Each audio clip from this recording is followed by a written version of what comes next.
Bismillahirrahmanirrahim. Assalamualaikum warahmatullahi wabarakatuh. Alhamdulillahirabbil alamin. Wassalatu wassalamu ala asrofil anbiya'i wal mursalin wa ala alihi wa ashabihi rasulillahi ajma'in. Amma ba'du. Pertama-tama yang paling utama, marilah sama-sama kita panjatkan puja dan puji syukur kita atas kehadirat Allah Subhanahu wa taala yang mana sampai detik ini kita bisa kuliah ya, walaupun dalam keadaan daring. Salawat berangkaikan salam, tak lupa pula marilah sama-sama kita hadiahkan kepada junjungan Nabi besar kita Muhammad sallallahu alaihi wasallam dengan mengucapkan Allahumma shalli ala Sayyidina Muhammad wa ala alihi Sayyidina Muhammad. Semoga dengan banyaknya kita bersalawat kepadanya, kita tergolongkan umatnya yang mendapatkan syafaat yang di yaumil kelak nanti. Amin amin ya rabbal alamin. Di dalam video kali ini saya akan menjelaskan atau mempresentasikan, yaitu berjudul Strategi Pembangunan Berwawasan Lingkungan. Dengan saya Sonia, NPM 2004-020003, dan dengan mata kuliah Ekonomi Sumber Daya Alam dan Lingkungan, dan dengan dosen mata kuliah yang cantik, yang paling saya sayangi dan saya cintai, yaitu Ibu Rini Firi Insinaga SPD MSI. Yang pertama marilah kita bahas, yaitu definisi dan konsep pembangunan berwawasan lingkungan. Pembangunan berwawasan lingkungan adalah pembangunan berkelanjutan yang mengoptimalkan manfaat sumber daya alam dan sumber daya manusia dengan cara menserasikan aktivitas manusia dengan kemampuan sumber daya alam untuk menopangnya. Menurut para ahli, ya, yang pertama ada Prof. Dr. Emil Salim, ya, lingkungan hidup yaitu segala benda dan kondisi yang ada dalam ruang yang kita tempati dan mempengaruhi hal-hal yang hidup, termasuk kehidupan manusia.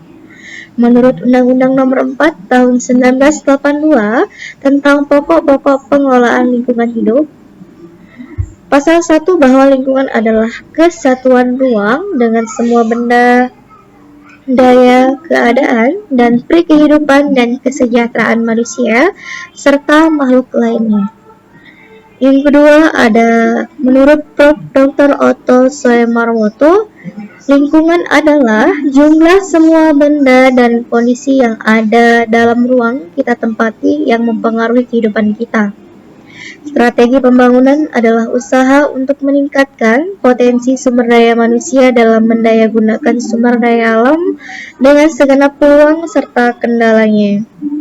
Hal ini dapat dilakukan dengan cara yang pertama, penggunaan teknologi bersih yang berwawasan lingkungan dengan segala perencanaan yang baik dan layak. Yang kedua ada melaksanakan rekayasa ilmu, pengetahuan, dan teknologi yang tepat guna. Dan yang ketiga ada adanya pengawasan dan pemantauan terhadap jalannya pembangunan sehingga sesuai dengan rencana dan tujuannya. Prinsip pembangunan berwawasan lingkungan ini adalah pendayagunaan sumber daya alam sebagai pokok kemakmuran rakyat dilakukan secara terencana, bertanggung jawab dan sesuai daya dukungnya dengan mengutamakan sebesar-besarnya kemakmuran rakyat, serta memperhatikan kelestarian fungsi dan keseimbangan lingkungan hidup bagi pembangunan berkelanjutan. Adapun tujuan konsep pembangunan lingkungan ini, ya, bertujuan membangun kualitas SDM, sumber daya manusia yang mampu menyelaraskan tanggung jawab moral dengan strategi pembangunan berwawasan lingkungan. Hal ini perlu ditegaskan dan mengingat adanya kecenderungan gaya hidup konsumerisme hingga bergesernya potensi fisik alami manusia. Sumber daya yang mendukung pembangunan antara lain yaitu yang pertama ada sumber daya alam, ya, itu ada air, tanah, udara. Dan yang kedua ada sumber daya manusia, dan yang terakhir dan yang ketiga adalah ilmu pengetahuan dan teknologi. Adapun upaya-upaya yang dilakukan dalam hal pembangunan sumber daya alam, yang pertama pemerintah mengeluarkan Undang-Undang Pokok Agraria Nomor 5 Tahun 1960 yang mengatur tentang tata guna tanah. Yang kedua, menerbitkan Undang-Undang Nomor 4 Tahun 1982 tentang ketentuan-ketentuan pokok pengelolaan lingkungan hidup.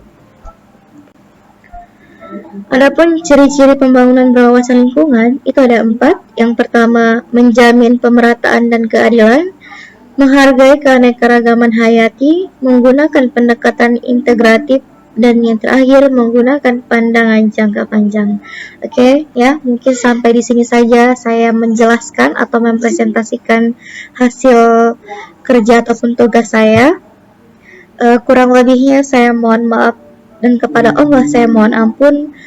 Wabillahi taufiq wal hidayah. Wassalamualaikum warahmatullahi wabarakatuh.